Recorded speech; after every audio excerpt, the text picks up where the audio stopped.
அதாவது உங்க கையிலயோ காலிலேயோ விலங்கு இருந்தா அவுத்து விட்டுறலாம். மூளையில் போட்ட விலங்கு வந்து அவங்க தான் சிந்திச்சு அவுக்கணும். ஓ மக்களுக்கு உடம்பு சரியில்லைன்னா மந்திரவாதிட்ட போக, மந்திரவாதிக்கு உடம்பு சரியில்லைன்னா மருத்துவர்கிட்ட போறாரு.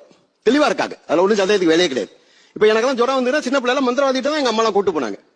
ஆனா அதே மாரடைப்பு வந்தா கூட்டு போவாங்களா? போக மாட்டாங்க, ஆஸ்பத்திரியா போவாங்க. அப்ப சிறுவியாதிக்கு மந்திரவாதி, பெருவியாதிக்கு மருத்துவம். தெளிவாதான் இருக்காங்க. இந்த சிந்தனை மக்களுக்கு வரணும். இப்ப இருந்ததுன்னு சொன்னா நாட்டுல இன்னைக்கு எவ்வளவு பிரச்சனைகள் இருக்கு. நம்ம சரித்திரம் படிச்சிருக்கோம், வரலாறுல படிச்சிருக்கோம். மனிதன் பழைய கற்கால மனிதன், புதிய கற்கால மனிதன் அப்படியே கல்ல எடுத்து விலங்கு அடிச்சான். அப்புறம் கல்ல வந்து கூர்மைப்படுத்தி அடிச்சான். அப்பெல்லாம் எந்த மந்திரவாதியும் கிடையாது, எந்த சொத்தும் கிடையாது.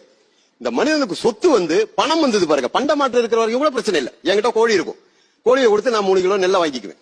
அப்ப கூட நமக்கு இந்த ஆசையோ எதுவும் இல்லை. இந்த பணம்னு ஒண்ணு வந்து இந்த பணத்தை சேர்க்கும் போதுதான் பிரச்சனைகள் இருக்கும். இப்ப அங்க எதிர்கட்சியில உட்காந்துருக்கவங்களுக்கும் நமக்குள்ள பிரச்சனை அத்தனையுமே இருக்கும். வியாதியா இருக்கலாம், சொத்து பிரச்சனையா இருக்கலாம், சொந்தக்காரங்க பிரச்சனை அவங்களுக்கு இருக்கும். கோர்ட்டுக்கு தான் போவாங்களே தவிர இன்னொரு மந்திரவாதிட்ட போக மாட்டாங்க. நமக்கு பிரச்சனை ஜோசியர்ட்ட போறோம், ஜோசியருக்கு பிரச்சனை இன்னொரு ஜோசியர்ட்ட போக மாட்டார். ஏன்னு கேட்டீங்கன்னா ஜோசியம் பொய்யுங்கிறது ஜோசியருக்கு நல்லாவே தெரியும்.